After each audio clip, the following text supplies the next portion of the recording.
Hi everybody, I'm Pastor Travis and I have the privilege of being the lead pastor of Life Church International along with my wife Tina. And I want to take a minute and tell you just a little bit about me. I didn't actually start off the way you might think a pastor would start off. My mom and dad, they didn't have a relationship with God or go to church. That didn't happen until I was about 11. Before that, my dad, who worked for General Motors, we were from Michigan, and he worked like most families did. He worked for GM, but he was laid off. And to find work to make ends meet, he became a bartender slash bouncer.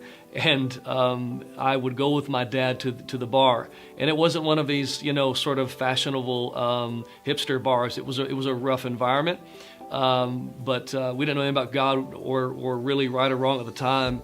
And so I remember watching people drink themselves into a stupor, and I watched my mom and dad go through some tough times.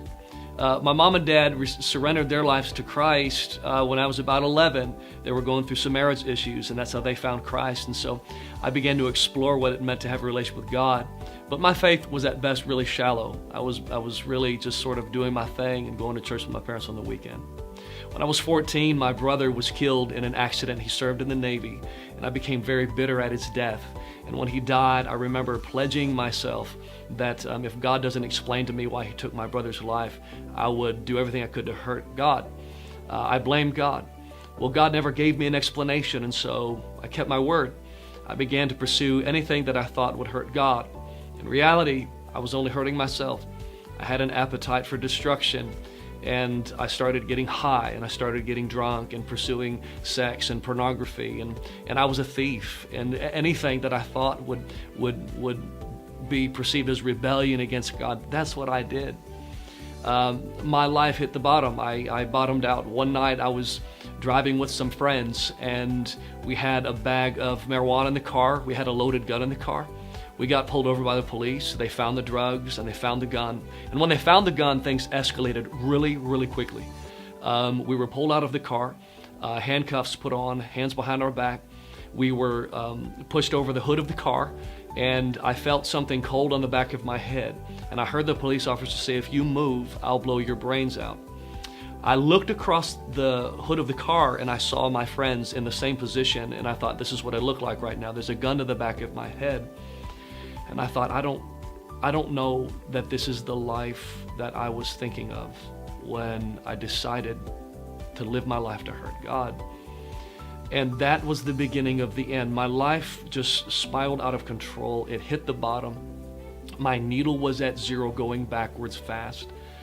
And I had lost this young family that I had at that time. I had dropped out of high school. I lost my job. I mean, my life was a mess, and I had to move back in with my parents. And then one night, something incredible happened.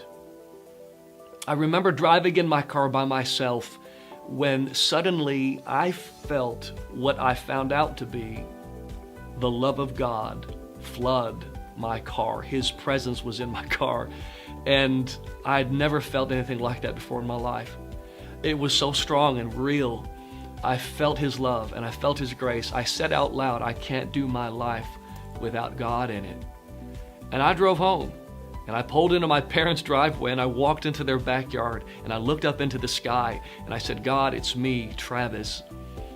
I know I told you I wouldn't serve you, and I know I told you I would never serve you or do anything for you, but if you'll forgive me, if you'll come into my life, I will serve you with the rest of my life. And He did just that.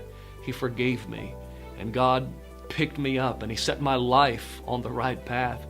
I would go on to meet the woman of my dreams, the woman that God created for me, and together we would build this amazing life with Christ in the center of it, which brings us to today. Today, I'm the pastor of Life Church International. God took me back. I got my diploma, my high school diploma. I got my college degree, and I'm even in my master's program now. Listen, I'm telling you that God takes the foolish things of the world to confound the wise.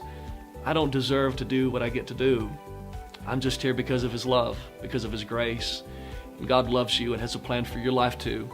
He wants to redeem your mistakes. He wants to rebuild the broken and burnt bridges in your life. And He'll do that for you. God bless you.